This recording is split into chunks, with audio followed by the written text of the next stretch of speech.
سلام بینرانی پیجیزاری کرمانجی ام کاتو هم کاتکتان باش به خوشحالین جاری دیگه ل برنامه پیشمرگه به خوشویز گشنه خوشویستان با هم برنامهش لیکی کلا گندکانی قضای مرگه سورین اویش گندی باویه میوانداری زور برس لیوا صبری ملو باوی مان کردیه که فرمانده کی پیشمرگه لزوربی داستانکان بجداری کردوه لیوا به خوشحال بون دیوانه رو گله بخیر به زور سپاس لیوا اگر سرتا کرته کی دست جان خدا خو لیوا صبری بله سال چند داگ بوده کنگی بوده پیشمرگه کی بوده پیشمرگه دیگه کی دا اگر باسوانه بکی بله باس دکم بله لسال 1906 داگ بوده بله لشاری موسل بله که با مال روسیه گرانی اول مال لوی بوده من لوی 58 وقتی بجین یه بارزان اینا مرگر یانه بله 58 گرانی و من سال 2006 لموسل داگ بوده بله بله لدايق بوده تا لسال 1907 صارش بوده پیشمرگه لقيت شهيد عزيز دولة ماري لبارقاي بارزاني لحاج عمران. بله.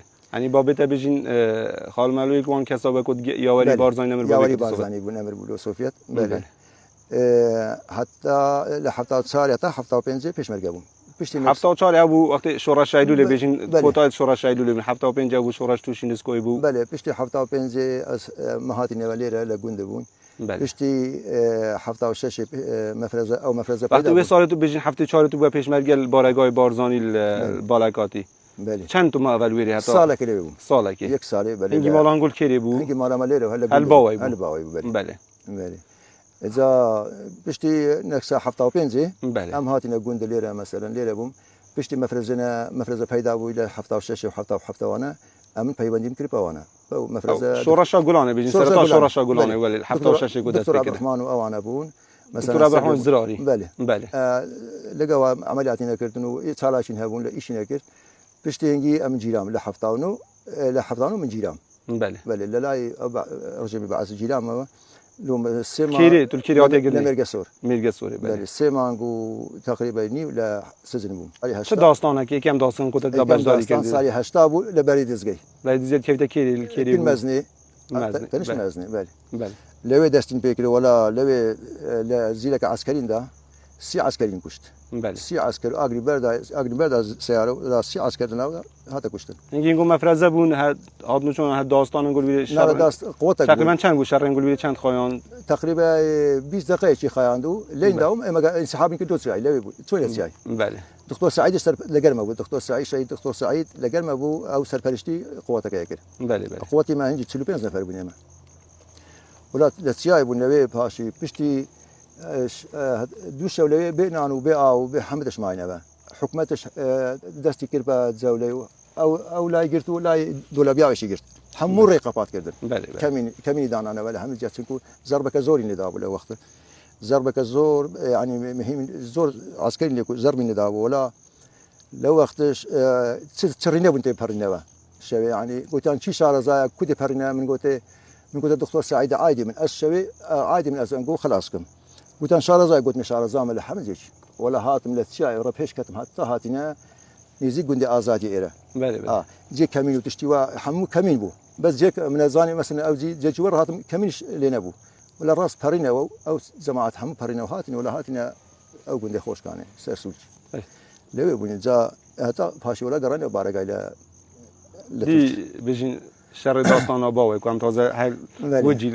مدانش لی خواهیم داستان آباوش اما 32 نفر بود. بله. لکتینه بودن لسر مقری لسحد ترکیه مقری نوینداری بود.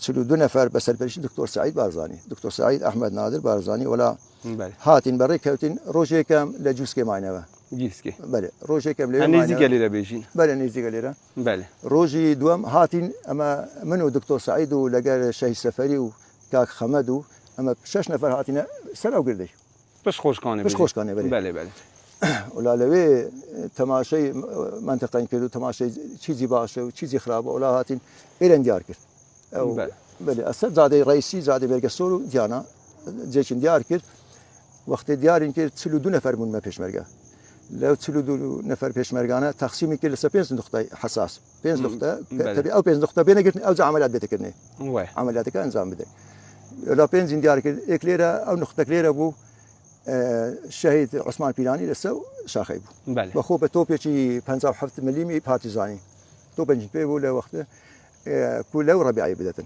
منیش بخو چند نفرشان لگه 4 نفرشان لگه من دانن که بیم بن ایره بن افشاخی تقریبا چند جماعتشان دانلو سجاده ده 15 ایره تازه موقع عملی ناوی و چیه ایره چه دویجنه ایره ایره بله گوندی باویه گوندی باوی بله گوندی باویه إذا لسه أو تلو فلا لسه 5 نقطة تقسيم كران. بله. 5 نقطة عساس مثلا بقولن أرجع عملياتي سجادة أنجام بدين. ساعات دوي شو حركة روش له كمين أخوي. ساعات دوي شو سند بيك وديار كرانا حريك تو لو كمين أخوي.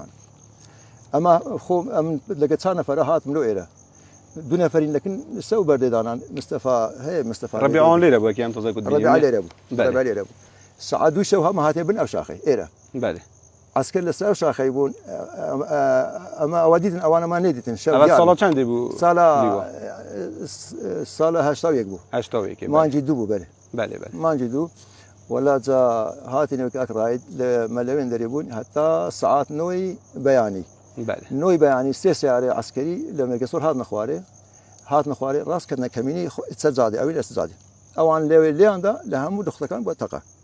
انگو 5 نقطه انگو هر نفر چند نفر صدا باش کردن هر نقطه چند نفر لی بود نقطه ها بو 15 نفر بود نقطه ها بو 4 نفر بود نقطه ها بو 7 نفر بود هر نقطه چی بحجم او يخون بله اذا تقسيم كلاون لسه هر 5 نقطه او 3 نفر اذا وقت النوت او كنا كمين او سياره هرسك سياره عسكري دو ايواي عسكري وذكر مسلح هيك هرسك صوت اجرن تبربو ليش عثمان بيراني بتوبي ليدا لو بتوبي بارتيزاني هو 57 بله همان ودي طوفان هبون تو ليدا ولا أوانا أو عسكر همو هاتن لولايمة بن أوشاخي أمش سعد دوشة أمش كمين لمن أنا إنجليز ليرة بون أمش ليرة بون بله نازل التصور أو نقل في تجزا فيش مرقة بقتيرة يعني جيك حساسة لا مثلا بن نزيك بتقريبا سلمتين نزيك لوان تصور أو نقل كمل لوينا كمين داناتو كمين ولا لوي أو هاتن لولايمة أمش دسترجين ليك أوان خلاص نبون همو كشران بس زابدك شان نقداو أوانا كسنا مع الربيعي هم يان كوشلان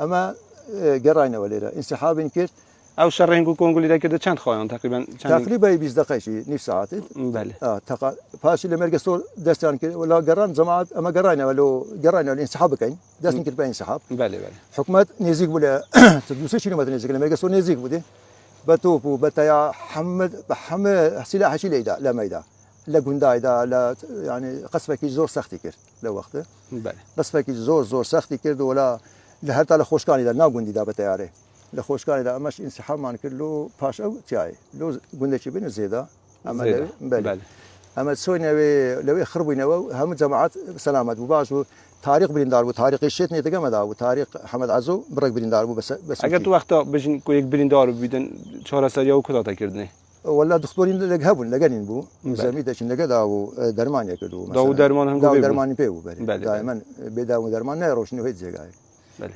بله ولا قرينا الحمد لله بسلامتي سوينا مقرن او وقت لكتينيبو كتيني بله لصحه تركيا ليوا وكان بينين كنت عندك وين شد او وين داخل جون بو كان ديارته او وين تاجرت الصلاه چند بونا يكي بونا غير ما باسي وين يبكي بينين كو وين بله اوي داستانا كوريا كاك رايد بله نواتويكي بله اوي كين اگه تو باز بگه کیل واناتوی او ازمي نيوچي بله او شوكته شوكت حسكو بله او شيخانيه احمويا بله او برادرك شي ليال بندست او كيا خضر فار او ديك موسى خضر جوتك شيخانيه او هم ماينه ساخن بله ماي بله اسمع دیگه باشم ببینین کوتا دیگه جناب سروک بارزانی گرفته اوی ساحل علی شهر 10 شهر 10 بله دیگه رسمی دیگه نکما اوه لیو اگر ما باسی فرسمه بکده خو سالا چندی بو چه شرکی بو همین کس اگر باسی سلاحی بکده خو چه سلاحی تنشنگو بله اوه شهر خوا کرشی وقت خوا کرشی بون 8 اوه ازم بله اوه عیسی بله جناب شيخ نهاد بارزاني او الشريفه او بابي عيسى خضر جوسكا بله اوناش ولا نام بينانا وانا بله اول خوا كوركينغو بيناي اول چه سلاحك قناصه منو قناصه بله اويناش اوينا كان جرتيا الكيريبوا بله اوينا تولي جحيل بو رانغ بله اوينا كردستان تركيا مقرن برگرد ولا تركيا بله وقتها لقد دكتور سعيد بارزاني بن او هنجي صار حفتانويه هشتايه 8 بله بله بله اوه وینه اگر ما باز بکی بله اوه چه وکی چه سالکیه چه داستانکیه ولا هشتا كان بس نظام بزبتي تو وقتك هشتا كان وش بله بله بله لیوا وان شرادان وان داستان دوی تبجداری کرده بله جارکه به تو بریندار ببد و بله داستان دا لما وي هندي سال پیش مرگم 3000 بریندار بودم بله بله 3000 بریندار بودم بس وشي بله تازش تو خانه‌نشین وان تو شهر پیش تازه مرگ شهیدی زندی ما شهید زندی بله شهید داستان خوا کرد که کومید 88 بجین دست بکید و او بارزانی بجین سرک بارزانی خل بروکت بله. شهر بو بله داستان اخوا كوريكيش كدستي بيكت يعني حندي حكومه العراق قوتي هي حموي ناوي ابو کو شهر عراق و ایران کوتای باد كوتاي بعد بله. بله دواي وقت كوتاي بعد حندي قوتي هي همين اخوا كورتي بله پیش مرگش بامي جنابي سلوك بخو سرپرشتي جبهه کرد جمارا پیش مرگ زور بول ویری والله تقريبا بما تسند بو نظام بقى اكيد يسند بس باز زور بو اري والله من چاو عسکری عراقی کو او جمارا زور كان زورا بو صار عسكري كم هاد سنه بو زور بله، كان بله. بله ولا مقاومة الزور يعني تقريبا پیش مرگز يعني خسارات الاجزاء زور يعني حكومتي ده بله زور يعني زينه ما ابو مثلا تقريبا تسن لواء دو لواء تقريبا هتسون لبين عنده بله بله طيب. پیش مرگش خسارات هو بله باز ولا قدر وکی هنگو دید کو سرک بارزان یل پیش یا هنگو یه بله. شرط گد گل دجمنه بله. اوه تا چند هزو توانه که يعني دا با هنگو ولا کوین ما او هند بشه. بد يعني ما حس حسابي لو دج منك لبا سرق بازاني هند ولا ما يبرزوا بله بله حتى اكو يعني ما يعني برينا دا بامر جنابي سرق لبي بخول او شرط چند خان داستان خو که چندی بردامتاشان بخواي سرکردی زوري سر خيال دجمنه تقريبا بما تو ما تروش نظام تن ولا بدرت نظام لميش بس زوري خيال بله. حتى بس يعني زور ولا هات وسر ما آوية بس هنساعد ولا بي او وقت ابو بله بله جا ولا دوايش يعني جماعات حتى امیر جنابی سرک نبود بیان ندا پیش مرگه هیچ بله او داستان کوته دا بجدار کرده بردی دزگه بله. دولا باویا شر شر خوا مرگ کرکیه سوریه. شر مرگ سوریه بله اوه هنگو خواردن و خواردن و کد گشته هنگو روزانه خواردن چه تا بله خواردن ولا تقريبا لو تان روزك لقى خمان دينا بله. حلوي وقت ذاتنا منطقي خلك السوس هو ولا منطقي مثلا او هاكاري ما ناكر نعني لو متينا حمنا حتى حمد حتى في شك حمد هاكاري ما و شر دا رول آفرته چه بو مثلا ولا دانگو رول عفته اجزاء مازن بو بله. يعني نعني تا چند پال پشتی آنگو زور کرد. پال پشتی ما ناكر نعني انا بهذا محمد يعني هاكاري شيء ما ناكر عفته يعني زور رول شيء زور باشن هبو بله مدیل نوها توی که او راپرین دست بکرد و کردستان تواطیات آزاد کردن بله تو راپرین بجدار بگید بجدار ول کردن گو بجدار کرد گل کی دابون بله ولا ما تقدر بيسالوا دابون هاتنا ديانا وهاتنا حم منطقه حتى شر هاتنا كوري ولا ایران ایران هاتن الحق لإيران سنوی حاجم را بله بله مثلا حجم راحتي بله اذا هم جابش دارين كت بجین داستانا کوری و اوانه بله داستان كورج باش دار بون بله بله او کو اگر باز بکید باز راپرین بوم بکی یان داستانا کوری داستان اگر كوري بیرات بیتن ولا داستان كوري ما لو بون حكومه هجومنا وقت هجومنا هجومك بتوب وتانك وعسكري شيء يقزار قوة شيء زور هاتن بله بله ماش ليدا ولا الحمد لله سركاتين بدسينا زلالة شيء زورين ليدا يعني لو جرا يعني حكومة حيث توانايش نما دستي كل الصلح او مثلا بجین بله بله اگر مدیل وی دوایل سال 2000 بجین 2014 شرکی نگریز بجین تو شهری ما کردستانی که روی شر داعش بود بله اگر تتدا بجداری که بیتن کلیل چه محوره کی بود چه کی بود او شر را بجین چه جوازی هبود گلوان داستان تا بیتن گو بجین سال 80 تومار کرده بله كاك رايش شري وايد جوايز ولا قال حمو شركات بله شري او داعش انا يعني درندبون براستي بله او انا حس قرانا وانا ابو حمود هاتوا یان خود تقاندن خود تقاندوا با في بله. دايبنا وانا حس يعني دشتی بو لا دشتيبون بله بله اما شر بعضوش بجدارين لك لربيعي بجدارين كير لا ناحيه فلفله يا بني لو بله. بجداري كير لا تسن محمود او ديك او لزوج نام بينا انا قندانا بله لزور محورا ما چه بجداري شرکی بجین یستخدمی کتو دا شر بجداری ربيعي شر ربیع اگر شر ما باز ربیعی. بکید بله شر ربيعي لساعة حفتي بيان دستي بكر بله هجمان كده السر فرماندي سبيلك بله فرماندي سبيلك تقريبا 2 3 كيلومتر لما دور بو بله بله ساعت حفتي بياني هجوميان كده السر فرمانده اسبيلك امش لهوارا وتسوين اما تهوارا وتسوين ولا الحمد لله او شرشي باش انت كذو يعني شيست بينز نفر لوان هاتنا كشتني داعشكا بله بله امش خسارة من هبو